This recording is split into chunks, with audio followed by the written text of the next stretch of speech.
Sudipta, AV নিউজে আপনাদের সকলকে স্বাগত। প্রথমেই চোখ রাখবো নিউজ হেডলাইন্সে।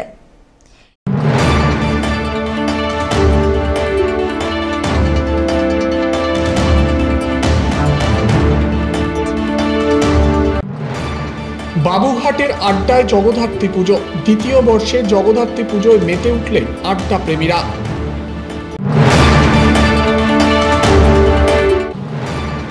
মন্থার প্রভাব জলপাইগুড়িতে। সকাল থেকে হালকা মাঝারি বৃষ্টি, বিঘ্নিত জগদ্ধাত্রী পুজোর আয়োজন।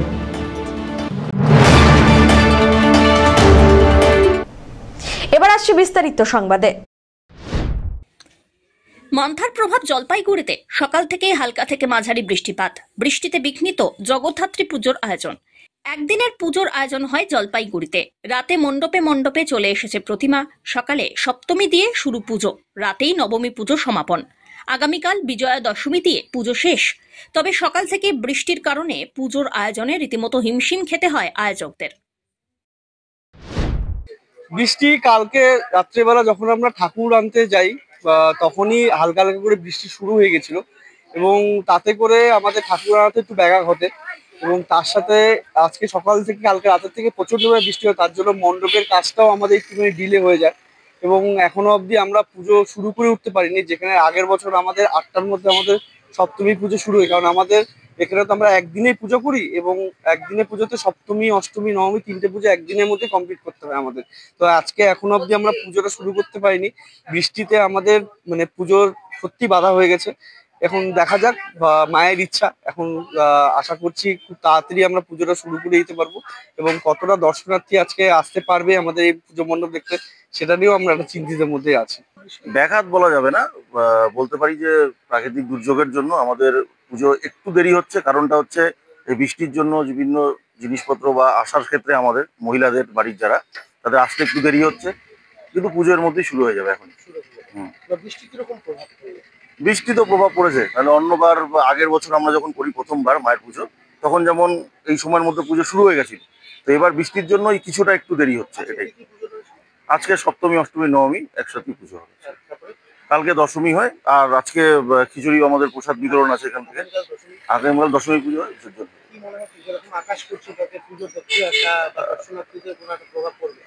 না, আশা করি মায়ের আশীর্বাদে দুর্যোগ কেটে যাবে। হ্যাঁ, চিন্তার তো একটা বিষয় আমাদের আছেই। আমাদের সবার এত খাটাখাটি বা সবার এই আয়োজন করা হয়েছে, তো আশা রাখছি মার কৃপায় সব ঠিক হয়ে যাবে। পিনাকি শীলের রিপোর্ট।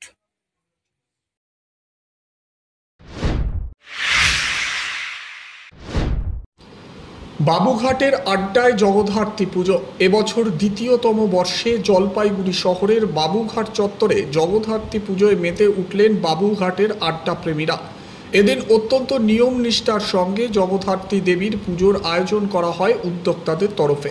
বুধবার এক বর্ণাঢ্য শোভাযাত্রার মধ্যে দিয়ে শহরের বিভিন্ন পথ পরিক্রমা করে প্রতিমা মণ্ডপে নিয়ে আসা হয়। বৃহস্পতিবার সকাল থেকেই নবমীর পুজো শুরু হয়, পাশাপাশি সপ্তমী ও অষ্টমী পুজো ছিল এদের। আলাদা আলাদাভাবে 3টি প্রহরে পুজো অনুষ্ঠিত হচ্ছে। উদ্যোক্তাদের তরফে ডক্টর শিলাদিত্য ভাদুড়ী জানিয়েছেন, আগামীকাল শুক্রবার দশমীর পুজো এবং বিসর্জন রয়েছে। এদিন পথ চলতি সাধারণ মানুষের মধ্যে প্রসাদ বিলি করা হয় বলে জানান তিনি। এবার দ্বিতীয় বর্ষ, আমরা যারা এখানে একটা চায়ের দোকান আছে, সেই চায়ের দোকানকে কেন্দ্র করে আমরা আমাদের অবসর সময় যে একটু আড্ডা মারি, তাতে বিভিন্ন কমিউনিটির বিভিন্ন প্রফেশনের সব ধরনের লোকেরাই আছে। তা হঠাৎ করে একদিন প্ল্যান করে করা হয়েছিল যে গত বছর জগদ্ধাত্রী পুজো করার জন্য, যেহেতু নর্থ বেঙ্গলে জগদ্ধাত্রী পুজো খুব কমই হয়, তাই এবার আমাদের দ্বিতীয় বর্ষ। আমাদের আজকে সপ্তমী অষ্টমী নবমী 3টে তিথির পুজোই একসাথে হচ্ছে।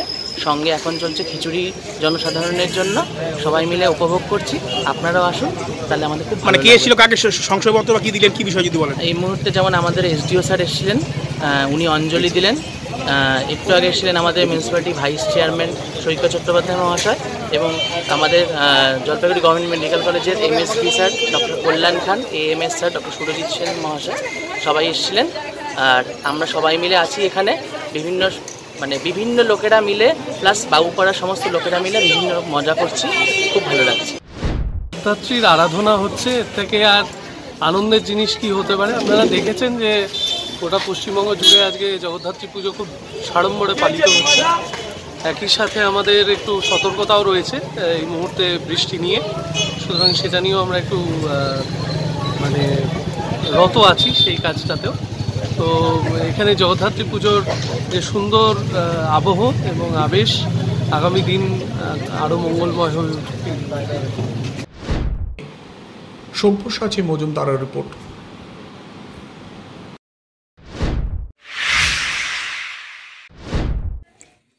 ই রিক্সা চালক ইউনিয়নের আরটিওর অফিস অভিযান বৃহস্পতিবার দুপুরবেলায় জলপাইগুড়িতে অনুষ্ঠিত হল ই রিক্সা চালক ইউনিয়নের উদ্যোগে এক প্রতিবাদ কর্মসূচি।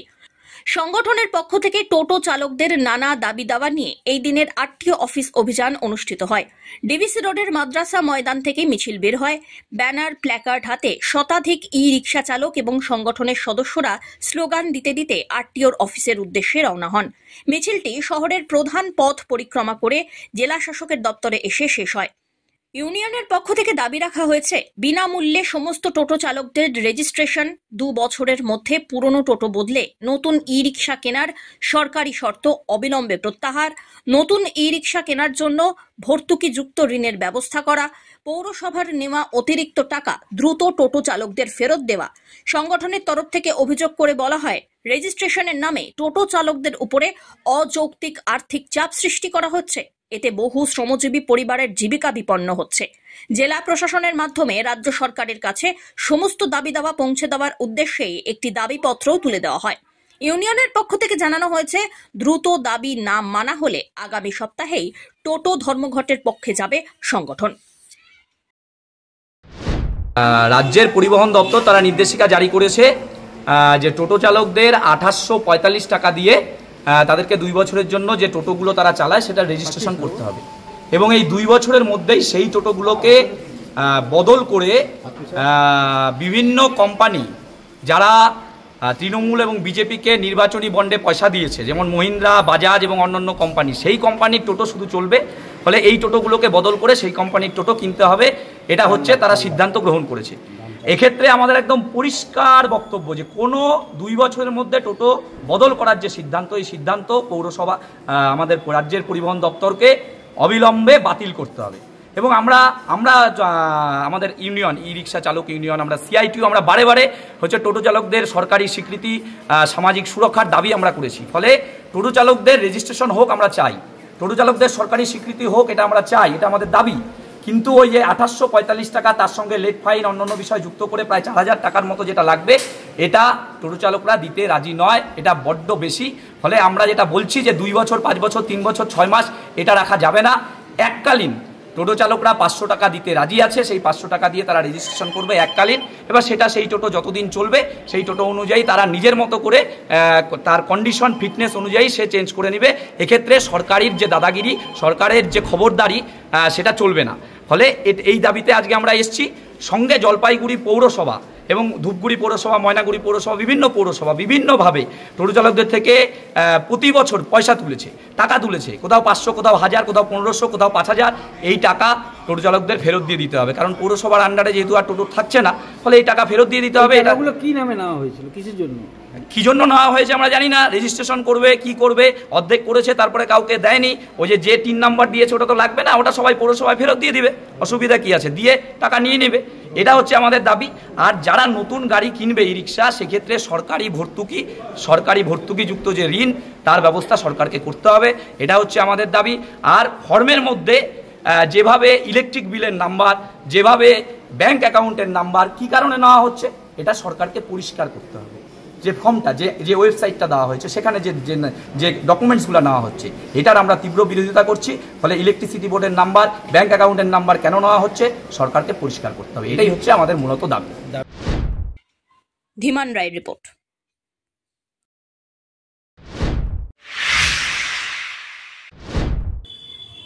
জলপাইগুড়ি গভর্নমেন্ট ইঞ্জিনিয়ারিং কলেজের অ্যাসিস্ট্যান্ট প্রক্টরের আত্মহত্যার ঘটনায় ব্যাপক চাঞ্চল্য ছড়ালো। কলেজ ক্যাম্পাসের ভিতরে আবাসন থেকে উদ্ধার প্রক্টর বিবেকানন্দ বিশ্বাসের ঝুলন্ত দেহ। ইঞ্জিনিয়ার স্টুডেন্ট হোস্টেল দেখভালের দায়িত্বে ছিলেন বিবেকানন্দ বিশ্বাস। সকালবেলায় স্ত্রী প্রথম দেহ দেখতে পান। পুলিশ এসে দেহ উদ্ধার করে ময়নাতদন্তের জন্য নিয়ে যায়। প্রচুর টাকা ঋণ ছিল বিবেকানন্দ বাবুর, কী কারণে ঋণ নিয়েছিলেন তাও স্ত্রীর কাছে স্পষ্ট নয়। ঋণে জর্জরিত হয়ে মানসিক চাপে এই আত্মহত্যার ঘটনা, এমনটাই অনুমান পরিবারের। আজকে তো কিছু হয়নি, আমরা তো কাল রাত 2টোর সময় আমাদের সাথে গল্প হলো একসাথে। এবার আমি মেয়ে এই ঘরে ঘুমোই, উনি এই ঘরে ঘুমোই। সকালবেলায় মেয়ে আমাকে পরে বললো, আমি তো বাবাকে সকালে কখন দেখে, কারণ আমি ডায়াবেটিক রুগী, আমার 1000টা রোগ, আমি 5-6 দিন ধরে অসুস্থ, আমি ইনসুলিন ঘুমের ওষুধ খেয়ে ঘুমাই, আমি সকালে উঠতে পারি না, টলমল করে আমার গা হাত পা। উনি 11টা 11:30টায় ঘুম থেকে ওঠেন, কোনো রকমে কিছু মুখটা ধুয়ে খেয়ে স্নানটা করে অফিস যান। বৃষ্টি পড়ছে, কারাতে আমি জিজ্ঞেস করলাম কাল অফিস যাবে তো, কাল অফিস যাবে তো, না হ্যাঁ অফিস যাবো, কিন্তু বৃষ্টি পড়ছে, অফিস তো যেতে হবে। এবার বেল বাজে, উনি দরজা খুলতে যান, আমি দেখছি 3-4 বার বেল বাজলো, এখনো তোর বাবা দরজা খুললো না। আমি কি দেখলেন? আমি পর্দাটা সরিয়ে দেখলাম যে সাদা ধুতি আর ও তো গেঞ্জি পরেছে, আমি চোখে চশমা পরিনি, ঘর অন্ধকার, আমি দেখছি সাদা, আমি ভাবছি ঠাকুর প্রণাম করছে, দাঁড়িয়ে আছে। আমি আরেকবার দেখলাম ভালো করে, আমি তখন মেয়েকে বলছি, পুচু বাবা দেখ তো, বাবা এরকম দাঁড়িয়েছে, কি বাবার কি হলো, কোনো নড়ছে না, দিকে বেড বাজছে। মেয়ে বললো দাঁড়াও মা, দরজাটা খুলো তুমি।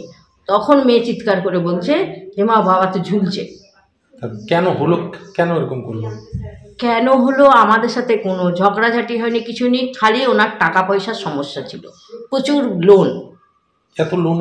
এত লোনের আমাকে, কত টাকা লোন ছিল? আমাকে আগে কোনো কিচ্ছু জানায়নি। এই লোন করে কি করতো এই টাকা? আমি কি করে জানবো? আমি অনেকবার জিজ্ঞেস করেছি, তুমি তো সংসারের জন্য যে জায়গা কিনেছো বা কোনো সোনা কিনেছো, তুমি তো কোনো কিছু করোনি, মেয়ের জন্য ভবিষ্যতে রাখতে এত টাকা লোন হয়েছে কেন? কত টাকা লোন আছে? ব্যাংকে নাকি 16 লাখ টাকা লোন, ওর মাইনে থেকে কাটে। আমাদেরকে যা বলেছে সত্যি মিথ্যা জানিনি, যে 44,000 করে ব্যাংক কাটে মাইনে থেকে। সাধারণ পাবলিকের কাছে নাকি 10 লাখ টাকার লোন। এই লোনের জন্য কি আত্মহত্যা মনে করছে? আমার মনে হচ্ছে তাই। ওনার চাকরি আছে আর 3 বছর, 28 সালে রিটায়ারমেন্ট। সংসার, আমরা যে 1 মাস ধরে এখানে আছি, সংসার চালাতে পারছিল না। কত টাকা স্যালারি পেত? উনি হচ্ছে আমাদের অ্যাসিস্ট্যান্ট প্রফেসর মিস্টার বিবেকানন্দ বিশ্বাস। উনি আমাদের স্টুডেন্ট অ্যাক্টিভিটিসগুলো আর কি দেখতেন কলেজের। কোন কলেজ? প্লাস আমাদের যে 5টা হোস্টেল আছে, সেই 5টা হোস্টেলে হচ্ছে স্টুডেন্ট অ্যাক্টিভিটিস, যেখানে স্টুডেন্টরা থাকে, প্লাস কলেজের স্টুডেন্ট অ্যাক্টিভিটিগুলো দেখতে পারে, প্লাস তাদের হচ্ছে ছেলেপেলেদের থাকা খাওয়ার সমস্যাগুলো, সেগুলো হচ্ছে হ্যান্ডেল করতে পারে। গভর্নমেন্ট ইঞ্জিনিয়ারিং কলেজে, জলপাইগুড়ি গভর্নমেন্ট ইঞ্জিনিয়ারিং। তারপর কি হলো এমন আত্মহত্যা? এই আত্মহত্যার ব্যাপারটা আমি বলতে পারবো না, সো কিন্তু এটা আমি শুনলাম যে আমার কাছে যখন খবর এলো, অ্যারাউন্ড 11:15 নাগাদ আমার কাছে খবর আসে যে ডক্টর সাহেব মারা গেছেন। তারপর আমি স্পটে যাই, গিয়ে দেখি, বাই দ্য টাইম ইমিডিয়েট আর কি বলি, আমরা পুলিশকে ইনফর্ম করি, পুলিশ আসে, পুলিশ বাকিটুকু পুলিশের হাতে তুলে দেওয়া হয়। আমি জানি না, এটা তো পিওরলি পার্সোনাল ব্যাপার, কিন্তু আমার একজন মানে বিশ্বস্ত কর্মচারী ছিলেন, প্লাস হচ্ছে আমার একজন কলিগ ছিলেন, এবং আমাদের হোস্টেলগুলো বা স্টুডেন্ট অ্যাক্টিভিটির সাথে আর কি যেভাবে উনি পার্টিসিপেট করতেন, মানে ওনার লসটা একটা তো বিরাট বড়।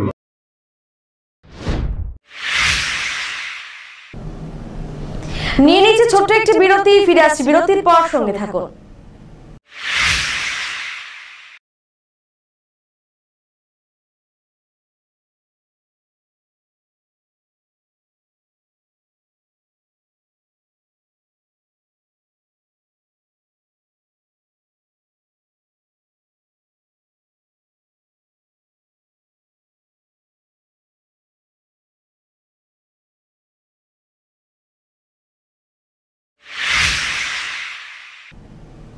ফিরে এলাম বিরতির পর। এসআইআর এর নামে বিভাজনের রাজনীতি বন্ধের দাবিতে পথে বৃহত্তর বাম ঐক্য। এসআইআর এর নামে বিভাজনের রাজনীতি এবং প্রান্তিক মানুষের মধ্যে অকারণে ভীতি সৃষ্টির প্রতিবাদে বুধবার সন্ধ্যায় বৃহত্তর বাম ঐক্যের উদ্যোগে জলপাইগুড়ি শহরে প্রতিবাদ মিছিল অনুষ্ঠিত হলো। মূলত মিছিলের মূল দাবি, এসআইআর এর মাধ্যমে কোনো প্রকৃত ভোটারের নাম যেন বাদ না পড়ে এবং মৃত ও ভুয়ো ভোটারদের নাম বাদ দিয়ে স্বচ্ছ ভোটার তালিকা প্রস্তুত করতে হবে। এদিন শহরের ডিবিসি রোড রোডের স্থিত দপ্তরের সামনে থেকে মিছিলটি শুরু হয়ে শহরের কদমতলা, কামারপাড়া, মার্চেন্ট রোড, থানা মোড় ঘুরে পুনরায় ডিভিসি রোড হয়ে জেলা কার্যালয়ে শেষ হয়। উপস্থিত ছিলেন সলিল আচার্য, সিপিআইএম এর জেলা সম্পাদক পীযূষ মিশ্র, জেলা সম্পাদক মণ্ডলীর সদস্য কৌশিক ভট্টাচার্য, আরএসপি নেতা পরিতোষ ঘোষ, ফরওয়ার্ড ব্লকের অমল গোস্বামী, সিপিআইএমএল নেতা প্রদীপ গোস্বামী, মহিলা নেত্রী পিয়ালি গুহরায় প্রমুখ বাম নেতৃত্ব। ভুয়ো ভোটার বাতিল করার দাবি আমাদের আছে। মৃত ভোটারের তাদেরকে তালিকা থেকে বাদ দেওয়ার দাবি আমাদের আছে। প্রকৃত ভোটারদেরকে ভোটার লিস্টে যাতে স্থান দেওয়া হয় তার দাবি আমাদের আছে। আর আমরা লক্ষ্য করছি এসআইআর এর নামে আমাদের এই রাজ্যে গরিব মানুষের ঐক্য ভাঙবার চেষ্টা হচ্ছে, বিভাজনের রাজনীতি হচ্ছে আমাদের এই বাংলা মুলুকে। এখানে প্রধানত সংখ্যালঘু মানুষের ভেতরে এবং প্রান্তিক মানুষের ভেতরে শ্রমিক শ্রেণীর একটা বড় গরিব অংশের ভেতরে একটা ভয় ভীতি তৈরির চেষ্টা হচ্ছে। আরএসএস এর এই পরিকল্পনা অনুযায়ী চলছে। আরএসএস এর শতবর্ষ উপলক্ষে এই কর্মসূচি হচ্ছে। মানুষের কাছে আমরা বামপন্থীরা ঐক্যবদ্ধভাবে এই কথাগুলো নিয়ে যাবার জন্য আজকের আমরা সংক্ষিপ্ত কর্মসূচিতে মিলিত হয়েছিলাম। আমরা এই লড়াইয়ে আছি, এই লড়াই শুরু হয়েছে, এই লড়াই চলবে। সমাজের সমস্ত অংশের মানুষকে নিয়ে আমরা এই নীতিগত অবস্থানে দাঁড়িয়ে এই লড়াইকে সংগঠিত করতে চাই। কারণ আমাদের স্বপ্ন, আমাদের চলার পথ সবটাই নীতির ওপরে দাঁড়িয়ে অধিষ্ঠিত। সেই নীতির জন্য লড়াই, সেই নীতি অভিমুখকে ঠিক রেখে আমরা বামপন্থী শক্তিরা এক কাট্টা হয়ে এই আন্দোলনে, এই লড়াইয়ে আমরা সমবেত। আমরা আরও প্রস্তুতি নিচ্ছি। আমরা প্রতিটি বুথে বুথে মানুষের কাছে পৌঁছে গিয়ে আমাদের আজকের দিনের যে সমস্যা, জনগণের যে সমস্যা, শ্রমিক শ্রেণীর কাছে যে সমস্যা, খেটে খাওয়া গরিব মানুষ এবং রুটি রুজির যে সমস্যা মানুষের ভেতরে, সবটাকে নিয়ে আমরা মানুষের কাছে পৌঁছে যাব। সব্যসাচী মজুমদারের রিপোর্ট।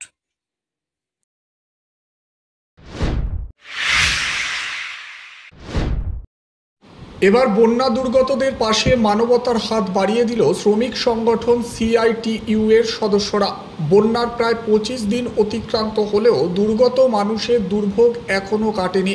তাই তাদের পাশে দাঁড়িয়েছে একের পর এক সমাজসেবী সংগঠন। কেউ শুকনো খাবার, কেউ রান্না করা খাবার, আবার কেউ প্রয়োজনীয় সামগ্রী নিয়ে হাজির হচ্ছেন দুর্গত এলাকায়।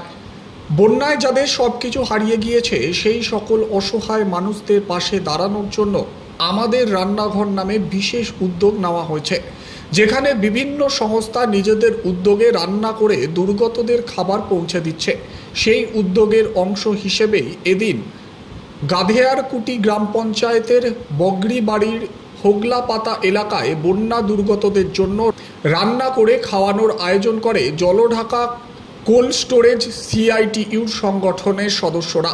এদিন সংগঠনের পক্ষ থেকে জানানো হয়, ডাল ভাতের সঙ্গে মাছ ও মাংস রান্না করে প্রায় 500 জন বন্যা দুর্গত মানুষকে খাওয়ানোর উদ্যোগ গ্রহণ করা হয়েছে। এলাকার বাসিন্দারা জানিয়েছেন, বন্যার পর থেকে নানা সংগঠন ও সরকারি দফতর দ্রুত ত্রাণ ও সাহায্য পৌঁছে দিচ্ছে। বর্তমানে ধীরে ধীরে পরিস্থিতি স্বাভাবিক হবার পথে। উল্লেখযোগ্যভাবে হোগলাপাতা এলাকায় খোলা আমাদের রান্নাঘর এখন বন্যা দুর্গতদের আশার আলো, যেখানে প্রতিদিন বিভিন্ন সংগঠনের সদস্যরা এসে ত্রাণ বিতরণ ও রান্না করে খাওয়ানোর দায়িত্ব নিচ্ছেন। মানবিকতার অনন্য দৃষ্টান্ত স্থাপন করেছে এটি। শ্রমিক কর্মচারী ইউনিয়ন সিআইটিইউ এর পক্ষ থেকে আমরা এখানে আসছি, একটু এদের পরিষেবা বা খাওয়ার একটু ব্যবস্থা করে আমরা নিয়ে সবাই মিলে চলে আসছি। আমাদের যতগুলো কর্মচারী আছে বা আমাদের হিমঘরে কর্তৃপক্ষ যারা আছে, হ্যাঁ, তারাও এখানে আসছে। তারা সবাই মিলে একটু আমরা নিজেরাই হাতে হাত দিয়ে একটু রান্না টান্না করে, হ্যাঁ, এই পরিবেশন সব কিছু আমরা করতেছি। বলছি যে গাধেয়ারকুটি গ্রাম পঞ্চায়েতের হোগলাপাতা এলাকা বন্যা দুর্গত এলাকা, জলঢাকা নদীর বাঁধ ভেঙে এই এলাকায় জল ঢুকে এবং অনেক ঘর বাড়ি ভেঙে গেছে এবং সরকারের পক্ষ থেকেও বিভিন্ন ব্যবস্থা নেওয়া হচ্ছে। তার পাশাপাশি আপনারা আজকে আসছেন, মানে কী কী ব্যবস্থা গ্রহণ করেছেন আপনারা? আমরা এখানে আসছি, আজকে যে ভাতের ব্যবস্থা করে দিচ্ছি, এখানে মাংস করেছি, ডাল করেছি, একটু ভাজি করেছি। হ্যাঁ, এই সমস্ত। কীরকম সাড়া পাচ্ছেন মানুষের? না, মানুষের তো আজকে যেটা আমরা এর আগেও 3-4 দিন এসেছিলাম, এসে দেখছি একটু কম ছিল লোকের সংখ্যা। আজকে যেটা দেখা যাচ্ছে মোটামুটি 500-র উপরেই লোক থাকে। মানে কত লোকের বাজার নিয়ে আসছেন? আমরা তো মোটামুটি ধরো 450-500 লোকেরই বাজার নিয়ে আসছি। আজকে আমাদের রান্নাঘরে খাওয়ার জন্য আপনারা জানেন যে আমরা গধেরকুটিতে এখানে যে ভয়াবহ বন্যা হয়েছিল, বেশ মানুষ ক্ষতিগ্রস্ত হয়েছে। বন্যা দুর্গত মানুষের পাশে দাঁড়ানোর জন্য আমাদের রান্নাঘর আমরা খুলেছি, দীর্ঘদিন থেকে চলছে, মানুষ খাচ্ছে। তাই আমাদের রান্নাঘরের পাশে দাঁড়ানোর জন্য এবং বিশেষ করে বন্যার্ত এলাকায় দুর্গম মানুষকে খাওয়ানোর জন্য তারা আমাদের রান্নাঘরে এসেছেন। আমাদের জলঢাকা কোল্ড স্টোরেজ যে ইউনিয়ন, মোটে মজদুর ইউনিয়ন CI2 পরিচালিত, তারা এসেছেন এবং জলঢাকা কোল্ড স্টোরেজের যে কর্মচারীরা আছে তারা এসেছেন মূলত তাদের বন্যার্তদের খাওয়ানোর জন্য। কী কী খাওয়াচ্ছেন? আজকে ভাত, ডাল, তারপরে পাঁপড় ভাজা আছে, সেই সঙ্গে হচ্ছে আমাদের এখানে মাংসের ব্যবস্থা করেছে। কত লোককে খাওয়ানোর ব্যবস্থা করেছে? এখানে তো আজকে যেটা প্রতিনিয়ত যে 300 লোক খায়, 300 থেকে 350 লোক খায়, আজকে 500 পেরিয়ে যাবে খাওয়া দাওয়া। মানে আজকে মাংস, অটোমেটিক মাংস থাকলে মানুষ সবাই গণপুতভাবে খায়। একটু বন্যা দুর্গত এলাকায় প্রচণ্ড মানুষ এসেছে, তারা 500 পেরিয়ে যাবে। বোঝা যায় যে আমাদের রান্নাঘর খোলা হয়েছিল, বিভিন্ন জায়গার থেকে সমাজসেবীরা এখানে আসছেন, মানে কীরকম সাড়া পাচ্ছেন আপনারা? এখানে আমরা দারুণ সাড়া পাচ্ছি। আমাদের রান্নাঘরে বিভিন্ন সমাজকর্মীরা আসছেন, সমাজসেবীরা আসছেন, ক্লাব সংগঠন ব্যক্তিগতভাবে তারা পাশে দাঁড়ানোর জন্য আসছেন। আজকেও একটা মৌলবাদী ধর্মীয় সংগঠন হলদিবাড়ি থেকে তারা এসেছেন বন্যা দুর্গতদের কিছু খাদ্যদ্রব্য দেওয়ার জন্য। তারা বন্টন করলেন সুস্থভাবে, প্রতিনিয়ত আসছে এবং আমাদের রান্নাঘর খোলার পরে অনেকে আমাদেরও সহযোগিতা করছেন। কেউ মাংস দিচ্ছেন একদিনের জন্য, কেউ অন্য চাল দিচ্ছেন, কেউ বিভিন্ন রকম ডাল দিচ্ছেন, সবজি দিচ্ছেন, এইভাবে দিয়ে মানুষ আমাদের। সব্যসাচী মজুমদারের রিপোর্ট।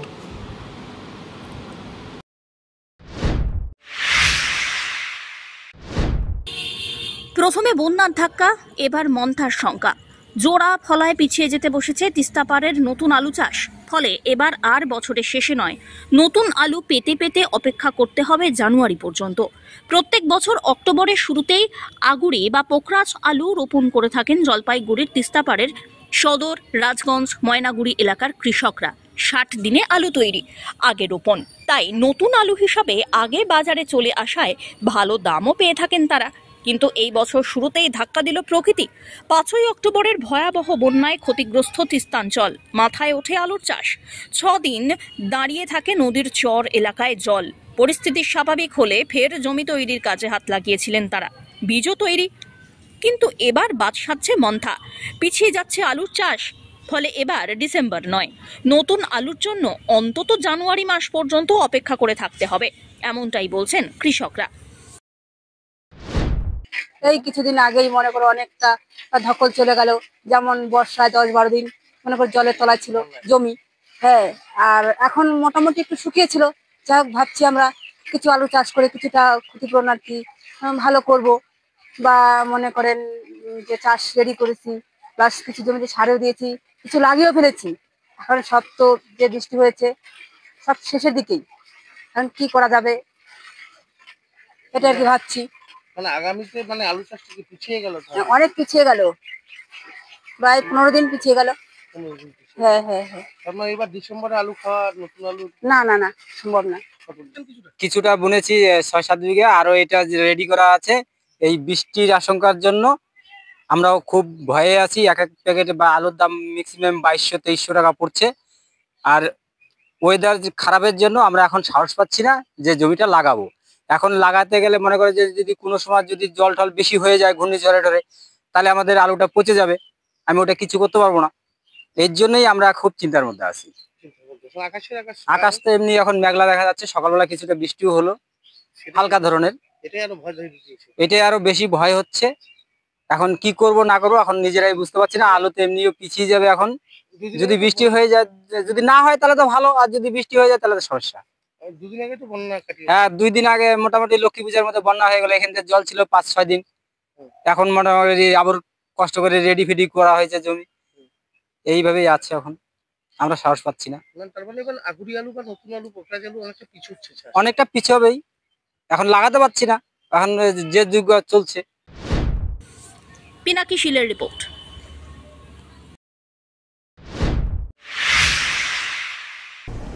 শেষ করবার আগে নিউজ হেডলাইন্স আরো একবার।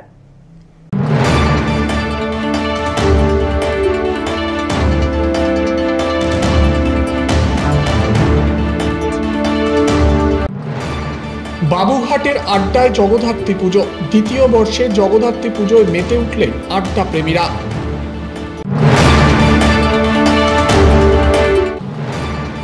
মন্থার প্রভাব জলপাইগুড়িতে, সকাল থেকে হালকা মাঝারি বৃষ্টি, বিঘ্নিত জগদ্ধাত্রী পুজোর আয়োজন।